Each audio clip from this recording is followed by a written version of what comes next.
president's action plan builds on the work we've been doing since day one of his presidency.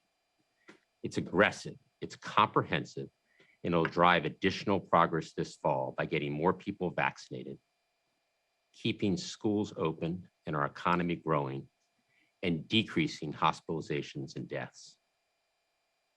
Getting more people vaccinated is the cornerstone of this plan.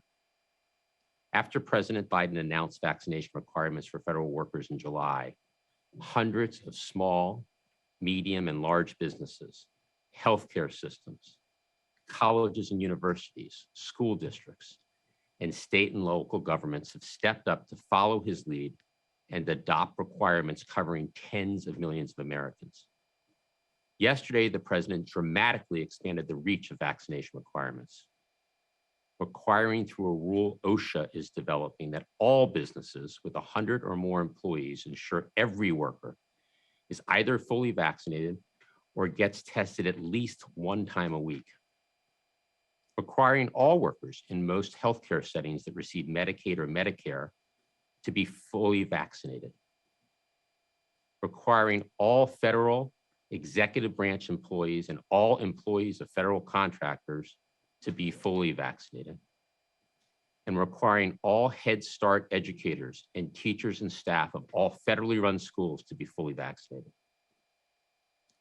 So from private sector employees to healthcare workers, to educators and teachers, to federal employees and contractors, the president is covering over 100 million workers with vaccination requirements.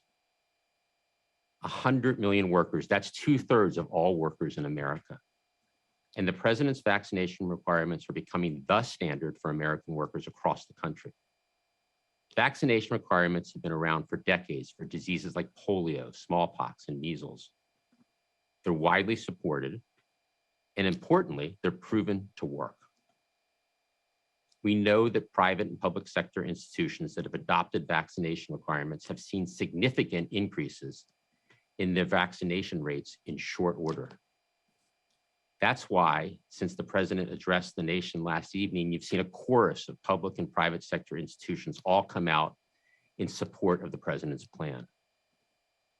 The American Medical Association and the National Nurses Union endorsed what they called the president's robust plan.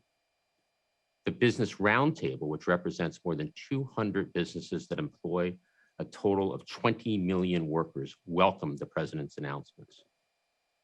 And the Republican governor of Vermont, Phil Scott, also applauded the president's plan. Vaccination requirements will help make employees, workplaces, and communities safer and help accelerate our path out of the pandemic. In addition to vaccinations, the president's plan calls for more testing. Testing allows us to quickly detect cases and prevent outbreaks.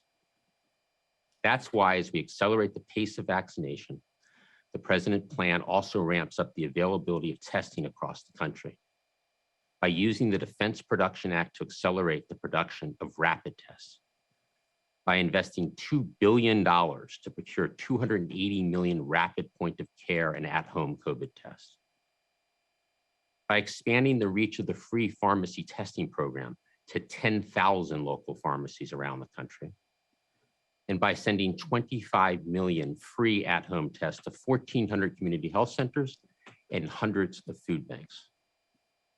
Walmart, Amazon, and Kroger will also sell at-home testing kits at cost for the next 3 months. Together, these steps will ensure that every American, no matter their income level, will have easy access to convenient tests. As we boost vaccinations and increase testing, we're also doing everything we can to keep kids safely in school. Earlier this morning, the president, the First Lady, and Secretary Cardona visited a middle school here in Washington, D.C. to see firsthand the steps the school is taking to ensure kids are safe and in the classroom. They're doing what works, including vaccinations, masking, and testing. We have provided all schools throughout the country over $130 billion through the American Rescue Plan to implement these very strategies. There is simply no excuse for failing to do so.